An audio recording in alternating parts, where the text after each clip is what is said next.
Hello दोस्तों, जय Hind. Welcome back to my channel. हमारे चैनल को इतना प्यार देने के लिए बहुत बहुत धन्यवाद।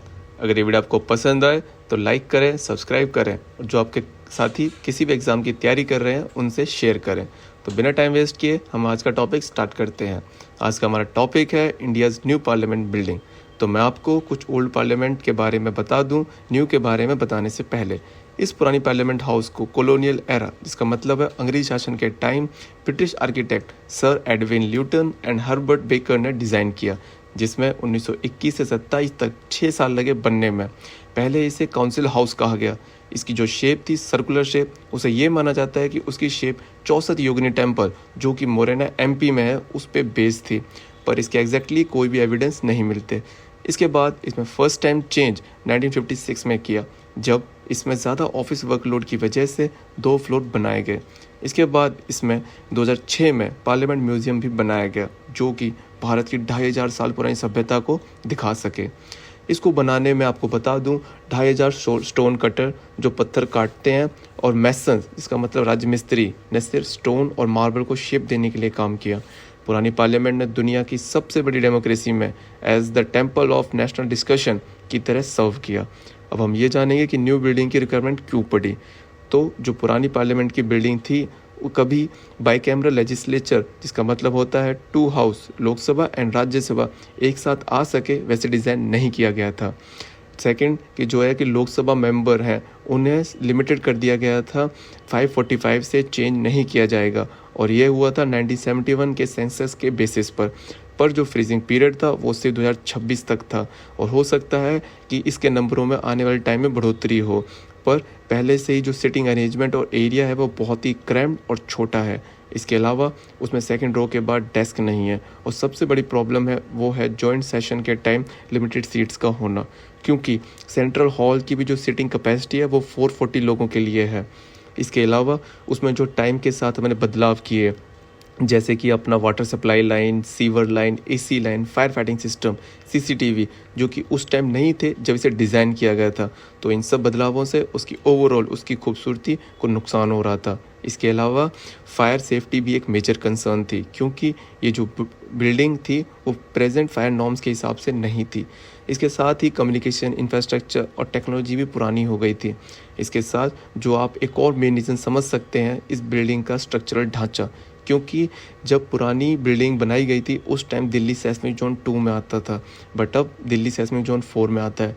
सेस्मिक जोन वो होता है जब हम किसी एरिया को डिवाइड करते हैं अर्थक्वेक के हिसाब से। इसके अलावा इसमें वर्कलोड इंक्रीज़ होते जा रहा था, इसकी वजह से इसके बहुत सारे जो इनर कॉरिडोर से ऑफिसेज़ को कन्वर्ट कर दिया गया।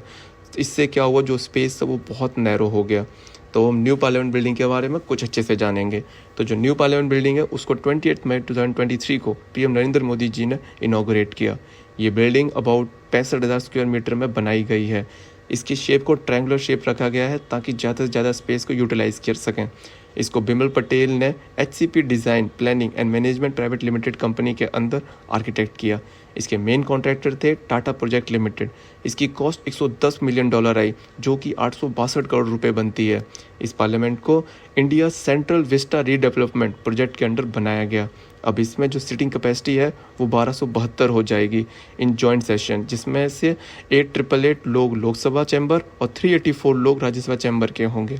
इसके डिज़ाइन को इस तरीके से बनाया गया है कि जो इसकी लाइफ स्पैन है वो 150 सालों से ज़्यादा हो। इसे भूकंप रहित, जिसका मतलब अर्थक्वेक रेसिस्टेंस, भी बनाया गया है। इसके आर्किटेक्चरल स्ट्रक्चर को भारत के अलग अलग भागों से लिया गया है। इसके 3 एंट्रेंस गेट हैं, जिसमें एक ज्ञान द्वार है, जिसका मतलब नॉलेज गेट, एक शक्ति द्वार मतलब पावर गेट, और एक आखिरी कर्म द्वार है। इन सब में जो चीज़ सबसे ज़्यादा अट्रैक्शन के सेंटर बनी रही वो थी एक सेंगोल। ये एक तमिल ट्रेडिशन में था, जो कि चोला डायनेस्टी से इंस्पायर्ड है। इसको इतिहास में फर्स्ट टाइम 1947 में गवर्नर जनरल लॉर्ड माउंटबेटन ने पहले पीएम जवाहरलाल नेहरू जी को दिया था।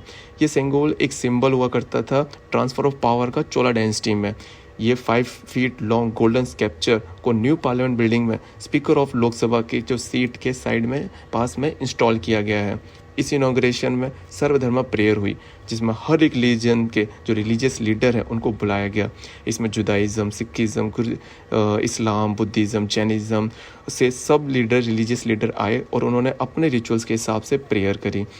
इसमें साथ ही जो इसके कई जो हमारी अपोजिशन पार्टीज़ है, जिसमें 19 include national and local parties हैं, उन्होंने इसका बॉयकॉट किया, क्योंकि उनका मानना था कि जो प्रेसिडेंट द्रौपदी मुर्मू हैं, जो कि हेड ऑफ स्टेट हैं और हाईएस्ट कॉन्स्टिट्यूशनल अथॉरिटी हैं, उन्हें इस इवेंट में साइडलाइन किया गया। इसके साथ ही लगभग पूरे वर्ल्ड के मीडिया ने इसको कवर किया, स्पेशली ग्लोबल टाइम ने, जो कि चाइना का न्यूज़पेपर आउटलेट है। उन्होंने इस स्टेप को डीकोलोनाइजेशन की तरफ बहुत इंपॉर्टेंट कदम बनाया।